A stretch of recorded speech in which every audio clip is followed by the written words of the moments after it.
Tokyo में शनिवार को हुए पार्टी अध्यक्ष पद के चुनाव ने जापान की राजनीति में एक नई दिशा तय कर दी है। पूर्व मंत्री साने ताकाइची ने मौजूदा कृषि मंत्री शिंजिरो कोइजुमी को हराकर लिबरल डेमोक्रेटिक पार्टी की कमान अपने हाथों में ले ली है।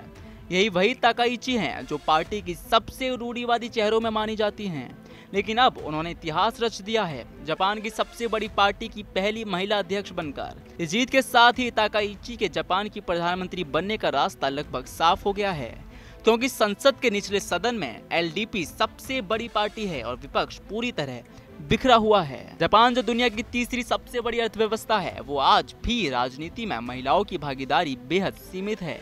ग्लोबल जेंडर इक्वालिटी इंडेक्स में जापान की स्थिति काफी पीछे है। ऐसे में साने ताकाइची का एलडीपी की अध्यक्ष बनना और जल्द ही देश की प्रधानमंत्री बनने की संभावना ये क्रांतिकारी क्षण है।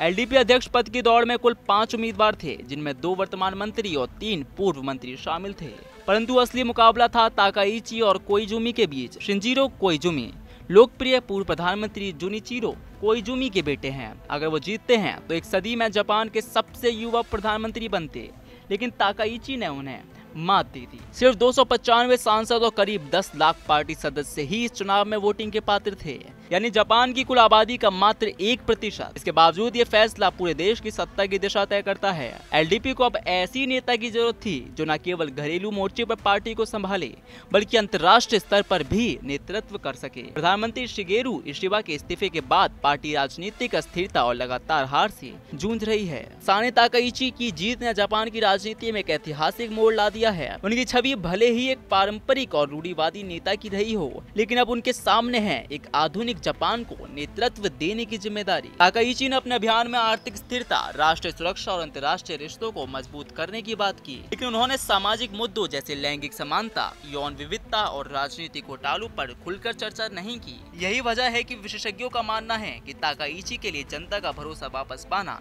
एक बड़ी चुनौती होगी। एलडीपी को अब पारदर्शिता, सामाजिक उदारता और विपक्ष के साथ समन्वय के रास्ते पर चलना होगा।